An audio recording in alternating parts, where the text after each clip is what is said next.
Halo teman-teman, lagi heboh nih. Agen asuransi bisa punya penghasilan sampai 1,1 miliar sampai ratusan juta per bulannya. Nah, hari ini tenang aja, Twin Academy nggak akan membahas bener nggak sih, atau kita akan nggak juga akan menawarkan kalian asuransi.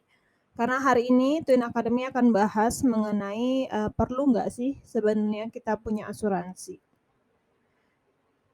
Menurut data dari BPS ya, kita lihat jumlah penduduk Indonesia yang memiliki asuransi kesehatan itu jumlahnya terus meningkat dari tahun ke tahun dari 2016 ke 2018 ya. Angkanya terus tumbuh dan ini merupakan hal positif yang patut kita hargai karena melalui program BPJS Kesehatan, negara membantu masyarakat memiliki akses terhadap fasilitas kesehatan, baik itu medikasi ataupun perawatan kesehatan. Hanya menurut data dari OJK dan Asosiasi Asuransi Jiwa Indonesia, sebetulnya jumlah pemegang polis asuransi jiwa terutama itu masih sangat kecil dibandingkan dengan jumlah penduduk kita ya. Masih sekitar 20 persenan di tahun 2015 sampai 2017. Ini mencerminkan bahwa sebenarnya kesadaran masyarakat akan asuransi itu masih cukup rendah.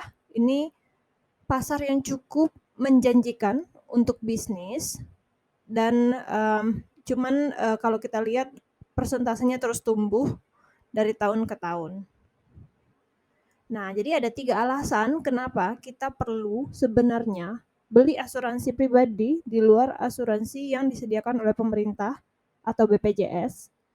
Dan sebetulnya dengan membayar asuransi BPJS kesehatan sudah cukup baik, walaupun ada beberapa kekurangan tentunya.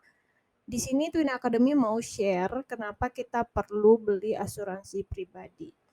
Yang pertama BPJS administrasinya lumayan ribet ya, karena biasanya kita perlu rujukan dulu dari puskesmas terdekat, lalu dokternya membuat surat rekomendasi, butuh rujukan, dan belum lagi ngantrinya di rumah sakit. Kalau teman-teman Twin Academy ke rumah sakit yang antriannya panjang itu biasanya pasti yang menggunakan BPJS. Tapi setidaknya ini adalah minimum coverage dari negara. Nah, sebaiknya kalau kita punya dana lebih, kita punya asuransi sendiri. Dan itu akan sangat memudahkan sekali ketika kita ke rumah sakit dan tiba-tiba sakit. Yang kedua, perlindungan atas harta. Pernah dong dengar orang yang harus jual asetnya ketika dia harus masuk rumah sakit dan tiba-tiba sakit keras. Nah, asuransi itu kayak payung teman-teman ya.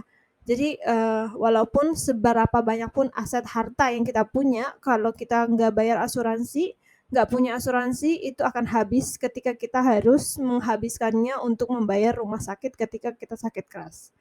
Buat sebagian besar orang masih menganggap asuransi itu seperti buang uang tiap tahun, tiap bulan lewat premi. Tapi kalau dihitung resiko yang kalian punya ketika kalian jatuh sakit itu akan sangat membantu sekali ketika kalian punya asuransi pribadi.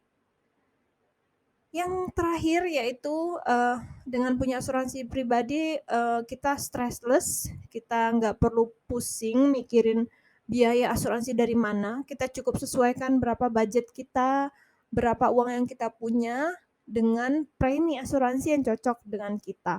Setidaknya ini akan meringankan sekali ketika kita harus dirawat di rumah sakit. Ingat yang paling utama sebenarnya dirawat di rumah sakit karena kalian tahu biaya rumah sakit itu sangat-sangat mahal dan kalian tahu setiap komponen pengobatan itu juga di-charge dokternya, obatnya, rumah sakitnya. Jadi akan sangat stres sekali ketika kita sakit dan harus memikirkan juga biaya pengobatan. Jadi nggak ada salahnya punya asuransi pribadi di luar BPJS. Banyak sekali sebenarnya asuransi-asuransi yang memberikan coverage yang sangat cocok dengan kantong ya.